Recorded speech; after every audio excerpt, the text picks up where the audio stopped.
Assalamualaikum warahmatullahi wabarakatuh. Di video ini kita akan belajar mengenai sistem persamaan linier dua variabel. Biasanya kalau disingkat SPLDV.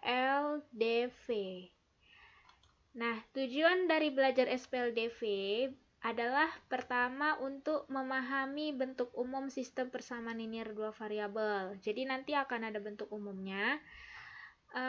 Kemudian setelah itu menentukan informasi yang diketahui dan yang ditanyakan dari masalah kontekstual yang berkaitan dengan SPLDV. Nah, biasanya kan siswa nih paling takut sama namanya soal cerita, ya kan? Nah, padahal soal cerita itu sebenarnya mudah kalau kita tahu informasi yang diketahui dari masalah itu, dari soal itu, dan kita tahu apa yang ditanya sama soal. Nah, jadi nggak perlu takut sebenarnya sama soal cerita, karena kita hanya perlu tahu informasinya apa dan apa yang ditanya gitu. Jadi setelah itu baru kita bisa memecahkan masalah tersebut. Nah, setelah kita bisa menentukan informasi dari suatu masalah, barulah kemudian menentukan model matematika dari masalah kontekstual yang berkaitan dengan SPLDV. Nah, untuk menyelesaikan masalah matematika, biasanya itu kita pakai yang namanya model matematika. Pasti udah sering ini kita gunakan model matematika ini tanpa kita sadari. Nah, nanti di SPLDV ini juga akan kita pakai. Lalu, mampu menyelesaikan masalah matematika yang berkaitan dengan sistem persamaan linier dua variabel. Nah, jadi ada banyak masalah matematika yang bisa kita selesaikan dengan SPLDV. Contohnya aja mengenai geometri, seperti persegi panjang, segitiga, kubus, balok, dan lain-lain. Bisa juga mengenai perbandingan. Nah, itu bisa kita selesaikan dengan SPLDV.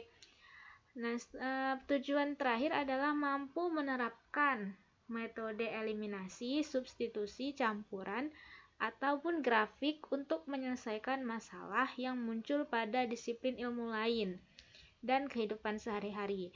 Nah, jadi kita bisa terapin metode untuk menyelesaikan SPLDV ini dalam disiplin ilmu lain, misalnya ilmu fisika, ilmu biologi, nah juga kehidupan sehari-hari kita. Pertama, sebelum kita masuk ke SPLDV, kita harus kenalan dulu dengan yang namanya PLDV. Jadi nggak ada S-nya di sini ya. Apa itu PLDV? Nah, PLDV adalah persamaan linier yang terdiri dari dua variabel. Nih kalau nama panjangnya persamaan linier dua variabel tanpa ada S, yaitu tanpa ada sistem di sini.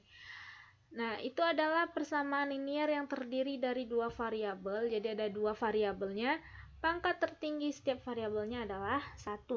Jadi nggak boleh pangkat tertinggi variabelnya itu lebih dari 1. Nah, yang kita lihat itu adalah pangkat tertinggi si variabel ya, bukan si koefisien, bukan si konstanta. Jadi yang dilihat adalah variabel. Oke, bagaimana itu PLDV itu? Inilah bentuk umumnya, yaitu AX tambah BY tambah C. Dengan AB itu nggak boleh 0. Jadi di sini yang berfungsi sebagai koefisien adalah A, B. Yang berkedudukan sebagai variabel adalah X dan Y. Sedangkan C ini adalah konstanta. Nah, variabel adalah X dan Y. Jadi ini variabelnya ada dua biji ini, X dan Y. Nah, sedangkan A dan B itu adalah koefisien. Nah, koefisiennya ini nggak boleh 0. Kenapa? Apa yang terjadi kalau misalnya A-nya itu 0 atau B-nya itu yang 0? Apa yang terjadi? Nah, kita lihat ya. Kalau A-nya ini 0, maka A di sini kita ganti jadi 0. 0 kali X, artinya 0. 0 kali X kan 0. Jadi 0 tambah BY itu tinggallah si BY. Jadi tinggal BY sama dengan C. BY sama dengan C. B itu koefisien, C itu konstanta, dan variabelnya adalah Y. Jadi variabelnya ini hanya tinggal Y. Tinggal satu biji variabelnya di sini. Kalau variabelnya hanya tinggal satu, berarti dia itu nggak sah mau jadi PLDV, karena PLDV itu harus punya dua variabel, seperti itu. Nah, apa yang terjadi jika B-nya 0? Sama ya kejadiannya, kalau B-nya ini 0, maka B di sini kita ganti dengan 0. Jadi ini tinggal 0 ya, 0 kali Y adalah 0. Jadi tinggallah AX sama dengan C. Nah, AX sama dengan C, variabelnya hanya tinggal X. A ini koefisien, C ini konstanta. Variabelnya hanya tinggal X, sedangkan untuk menjadi PLDV dia harus punya dua variabel. Kalau cuma satu variabelnya berarti dia gagal jadi PLDV. Makanya A dan B-nya itu nggak boleh 0. Sedangkan A, B, C itu adalah bilangan real. Jadi semua bilangan real itu boleh jadi A, jadi B, jadi C. Tapi saat A dan B bilangan real 0 itu nggak boleh ditaruh di sini. Nah, kalau C bolehkah 0? Boleh. Ya.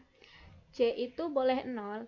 C itu kan konstanta. Konstanta itu yang sendirian, yang jomblo. Jadi ada cerita jomblo mah bebas. Jadi jomblo boleh 0 ya.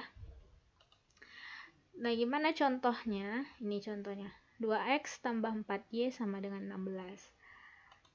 Oke, di sini A-nya itu adalah 2. Lalu B-nya adalah 4. Dan C-nya adalah 16. Oke, lanjut lagi contoh yang lain. Negatif 2x tambah 4y sama dengan 8. Nah, di sini A-nya adalah negatif 2, jadi tandanya itu ikut ya. Negatifnya itu ikut. Nah, di sini B-nya sama dengan 1. Tadi ya, kita balikkan dulu cepetan. B-nya sama dengan 1 dan C-nya sama dengan 8. Oke, manakah yang termasuk PLDV? Nah, syarat PLDV tadi adalah yang pertama variabelnya ada 2 dan pangkat tertinggi variabelnya adalah 1. Kita lihat 3x sama dengan 18. Nah, 3x sama dengan 18 ini cuman ada satu variabel. Pasti udah gagal nih jadi PLDV ya. Ini dia. Bukan PLDV karena hanya terdapat satu variabel yaitu x.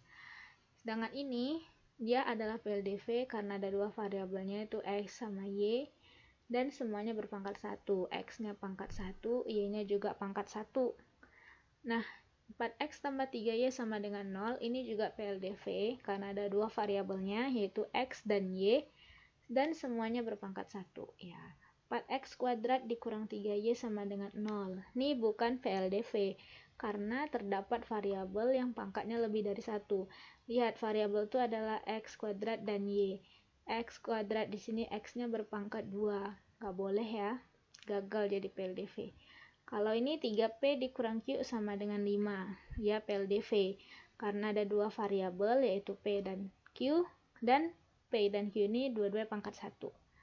Ya, P pangkat 1, Q pangkat 1. Jadi dia termasuk PLDV. X pangkat 3 tambah Y pangkat 3 sama dengan 36.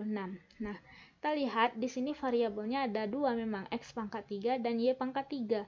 Tapi karena pangkat variabelnya ini lebih dari 1, yaitu 3 pangkatnya, maka dia nggak bisa jadi PLDV. Karena PLDV pangkat tertingginya adalah 1. Oke, kita lanjut tentang ini grafik PLDV. Ya.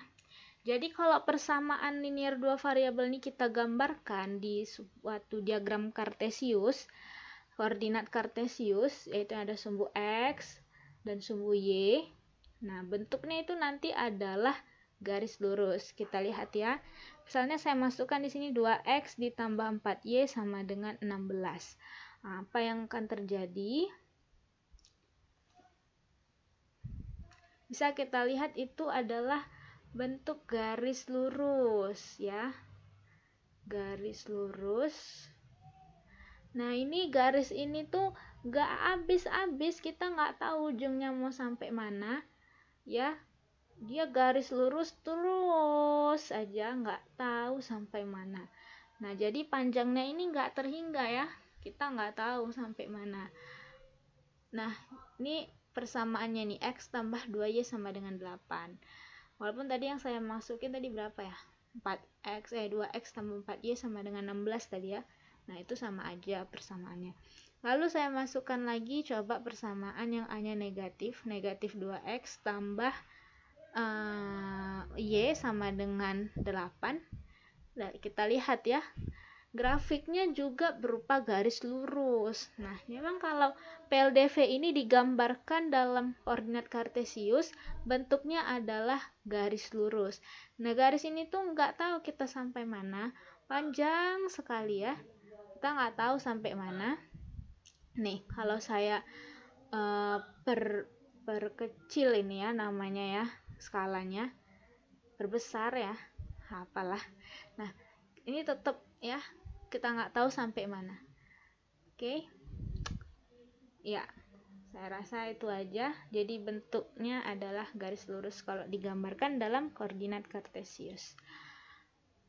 Nah, tadi kita udah kenalan sama PLDV. Sekarang apa itu SPLDV? Kita tambahin di sini S-nya. Kalau kepanjangannya kan sistem persamaan linear dua variabel. Tapi apa itu? Nah, ini dia ya. SPLDV itu gabungan dari beberapa persamaan linear yang memiliki penyelesaian. Nah, SPLDV ini gabungan dari beberapa PLDV. Tadi kita ada tahu PLDV. Jadi kalau misalnya ada lebih dari satu PLDV, berarti kita tambahin di sini S. Jadi sistem persamaan linear dua variabel. Dan dia memiliki penyelesaian. Ya, ada satu solusi, bisa aja nanti ya tidak ada solusi, bisa aja nanti yang solusinya tak hingga. Nah, ini bentuk umumnya. Tadi kan kita tahu PLDV itu hanya ini aja, cuman satu dia. Kalau ada dua, berarti namanya udah SPLDV, seperti itu. Variabelnya tetap dua, X dan Y. A dan P di sini, B dan Q di sini adalah termasuk sebagai koefisien, seperti itu. Lalu, variabelnya adalah X dan Y, seperti yang saya bilang tadi. Lanjut, konstantanya adalah C dan R yang jomblo ya. Terus bagaimana cara menentukan himpunan penyelesaian suatu SPLDV? Karena kan tadi kita sudah sepakat SPLDV ini punya penyelesaian. Gimana kita bisa tahu penyelesaian suatu SPLDV? Oke, nanti akan dijelaskan di video-video selanjutnya. Oke, terima kasih. Sampai di sini dulu videonya. Semoga ilmunya berkah. Semoga video ini bisa menambah wawasan kalian. Amin. Assalamualaikum warahmatullahi wabarakatuh.